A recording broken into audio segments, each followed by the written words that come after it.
Chapter 4 of The Tale of Grandfather Mole by Arthur Scott Bailey.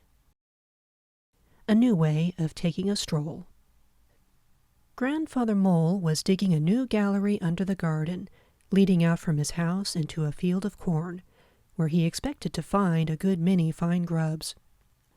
His work was half done, and he was under the cabbage patch when he found himself in the open air. Farmer Green's hired man's hoe had left a small hollow between two heads of cabbage, and as luck had it, Grandfather Mole's gallery led straight into it. So the first thing he knew, there he was right out in the light of early morning, and somebody called out in a cheery sort of voice, "Howdy do, Grandfather Mole! It's a pleasure to see you, and isn't this a beautiful day?" Grandfather Mole knew at once that he had nothing to fear, for he recognized Jimmy Rabbit's voice.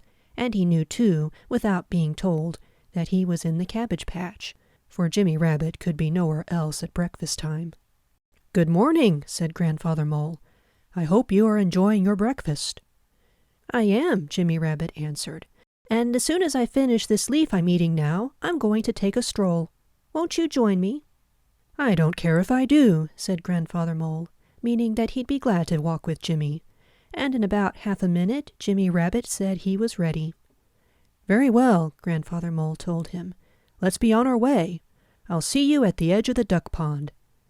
And to Jimmy Rabbit's amazement, he stuck his nose straight down into the loose dirt, thrust out his strong forefeet, and was out of sight before Jimmy Rabbit could speak. The duck pond was just beyond the garden fence, and since Grandfather Mole had accepted Jimmy's invitation, there was nothing for Jimmy Rabbit to do but to go to the edge of the pond and wait. He grew very restless, for it was a long time before Grandfather Mole appeared.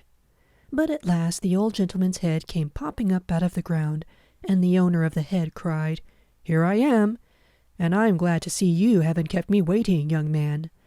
I dug so fast I was afraid I'd get here before you did."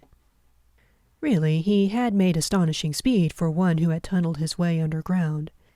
And being a polite person, Jimmy Rabbit could only tell Grandfather Mole that he had been very quick. "And now we're this far," Grandfather Mole remarked, "I'd like to stroll over in the meadow, if that suits you." Jimmy Rabbit said that it did. There was clover in the meadow, and he had waited so long for Grandfather Mole that he had begun to feel hungry again. A luncheon of clover tops, it would be exactly what he needed. "Then let's be on our way," Grandfather Mole cried again. "I'll join you on the other side of the duck pond." End of chapter 4.